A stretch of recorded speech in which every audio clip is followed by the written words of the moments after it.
Mr. Mayor, Heidi and I had that town hall. We've struggled with it back and forth, but I am going to make a resolution that and move that $50 be rebated back to those towed during the campus area snow emergency on 129 through 131. And I'll leave that open and wait for a second. I have a motion and a second. Discussion. Mark Altenberg. Thank you, Mr. Mayor. The reason I bring this up, and I've had a lot of constituent reaction to this, a lot of folks feel that we shouldn't rebate any money, and I understand that. But as Mike had put out in the email, this is an administrative fee. This is not a criminal penalty. In no way are we forgiving a criminal penalty. And just a few weeks ago, we did mitigate a $24,000 administrative fee for one individual, and I think it's right and it's just for us to mitigate the $6,500 that we would be losing for the 130 individuals. Now, I understand that Thursday people had plenty of notice, they understood, and we did have a number of people that did get towed on Thursday. But what we heard on Wednesday, and there's one story of a young gal out of Fergus Falls who had no notice of the snow district and got her car towed, and they had to have money wired to her so she could get her car out. We had some international students whose only message or only means of communication was through the university that had no notification. We're very upset. And one of the reasons I bring this up is we've spent tens of thousands of dollars over the last year on an effort to make Moorhead home, to say that we want to be the community of choice in the metro. I really want to reach out to folks and say, you know, mistakes were made by the folks that parked on the streets, possibly by the city, possibly by the university. But this is something we can do on a one-time basis to make this right, and to say to folks, we're not going to forgive that toll fee. We did this for a reason. It's part of our policy. But that $50 will be rebated. We have their addresses. We have their names. It'll be on this one snow emergency from 129 through 131. Further discussion. Steve. I guess I'm a little bit confused on the whole rebate thing, because when we did the parking study, one of the things they wanted to do was do better snow removal to widen the streets to allow for better parking. And the students were part of the stakeholders that had input, and they said, hey, if it means towing, you know, let's tow it. Yeah, we've put up signs, we've used social media, we've done mailings. I don't know, short of standing out there and telling them, hey, you shouldn't park here. When we get 3, 4, 5 inches of snow, guess what? We got to plow the streets. So at some point, it becomes personal responsibility for those people. I get confused when we say, hey, let's get more towing companies so we can tow those cars faster, and then we tow more.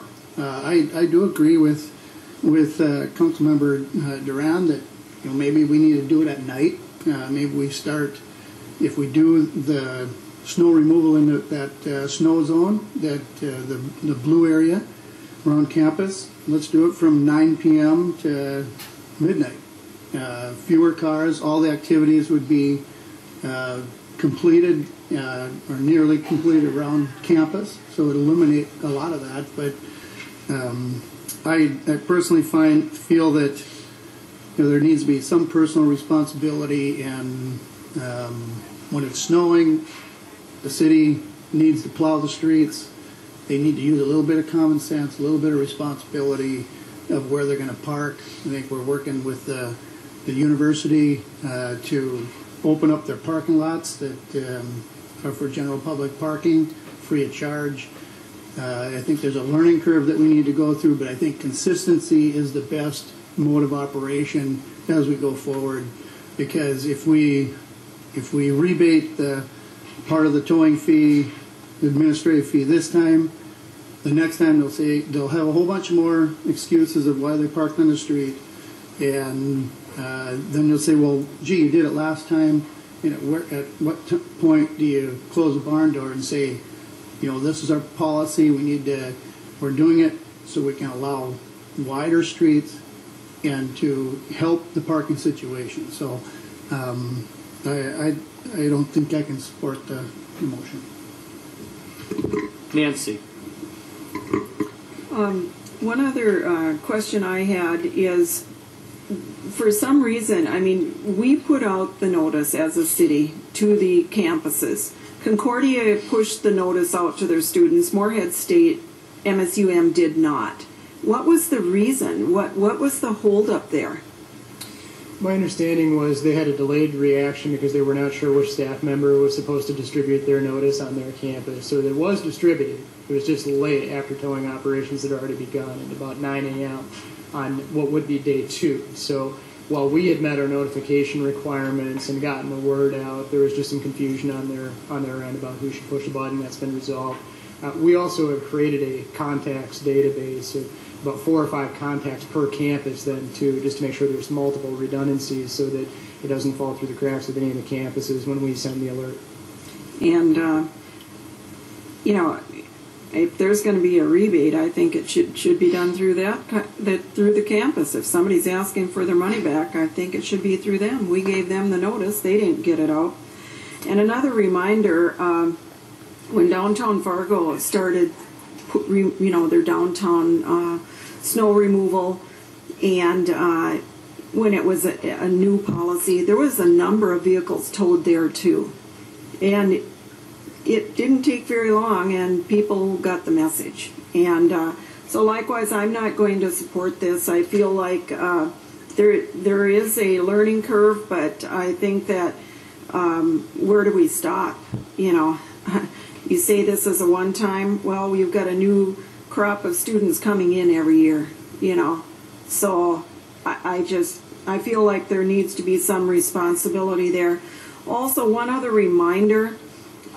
When we did this, one of the primary reasons that we did want to have a district around campus with those college students' cars that are parked on the street, like you mentioned, through multiple snowfalls, sooner than later, those streets become almost impassable for a fire truck, for a larger emergency vehicle.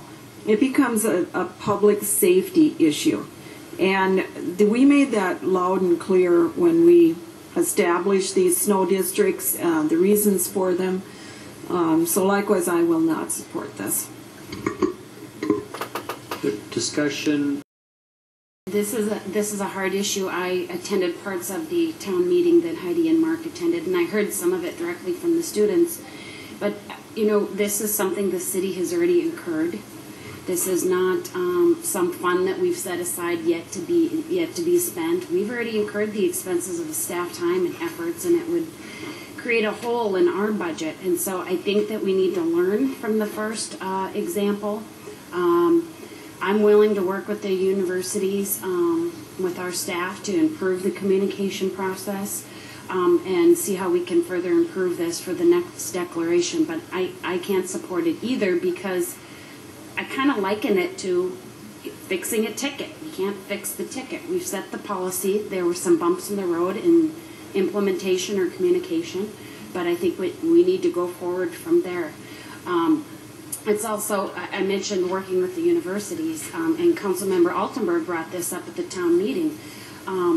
Several years ago, before I was on the council, there were blocks and blocks of houses, tax-paying residents, tax-paying lots that were removed to make room for more parking lots, and those parking lots are nowhere near capacity. So that is something that I think as community stakeholders we need to work with the universities and the students on addressing that and finding a place for everybody, but I don't think it's this way tonight. Heidi. Thank you, Mr. Mayor. I struggle with this one because I agree with Councilmember Gertz.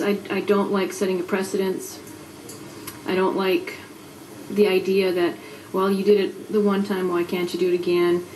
You know, like Councilmember Elmer said, you can't fix a ticket. It's policy. Policy's policy. And where I waver is we hit the people who can't afford it the most. I mean, those college students. So it's a bit gut wrenching when I think about when I was in college trying to come up with $100 on the spot would have, that would have set me back pretty far. That would have been meals. That would have been a lot of different things. So the idea that 100 and some students, and not all of them were students, I know that, walked out to their cars being gone, and then had to come up with $100 to get their car back. So that I see both sides. It's a tough one, but I do think that there's a way we can make an exception this once. Show maybe some good faith that we're willing to make some changes too, as MSUM is. And definitely would not be a second time around. It would just be this one exception to try to tweak some of the kinks out of the policy. The bigger picture is we need better communication and we need better notification. We need better signage. That's the most important thing if you ask me. I just wanted to make that point that it's a struggle for me, but I'll support the motion. Further discussion, Mark Altenberg. Thank you, and I do appreciate the discussion. And to Steve's point, it's true, and I brought it up to the students, I brought it up to the Student Senate. If you go back to the parking study, over 90% of the residents supported towing cars during snow emergency. Over 50% of the students at both MSUM and Concordia supported towing cars. What's frustrating for me is that with all that we did for almost 2 years, and I did fight hard for this, we only had 160 people sign up for the Code Blue district. We have to do a better job as a city anytime we have a new policy. I don't care whether it's housing or economic development or snow removal, to communicate with folks. I mean, we can't have 160 people. If we all remember back when we took a look at the ward maps, the original concept that Jill had devised, there's almost 10,000 people that live in that area, that 100 square blocks, plus another 10,000 coming in on a daily basis, and only 160 signed up for Code Blue. We have to do better. We have to work with the city. We have to do better. And then with the incur the expense, and I bring back the Abrahamson property, we've incurred expenses there. Again, we're willing to work with one individual on a $24,000 administrative fee, and yet we're not willing to work with 130 individuals that we really want to move into our city and to call Moorhead home. But again, I do appreciate the discussion, and I'll accept the decision of the council. Heidi. Thank you, Mr. Mayor. I just had a thought pop in my head. Maybe we don't call this a rebate. Maybe we don't just send $54 out to everybody who got their car towed. Maybe it's more an appeal process, or somebody pleads a hardship case. So it doesn't look as it's different than just giving everybody back. It shows some initiative on, I would assume, a student's part to come to the city hall and to make their case, and maybe we go about it that way. I don't know. Further discussion? Seeing none, all in favor signify by saying aye. Aye. Opposed, same sign. Motion fails. Any other new business? Seeing none, we have nobody that's asked to address the council. We will. Do we need to hold this open for next week?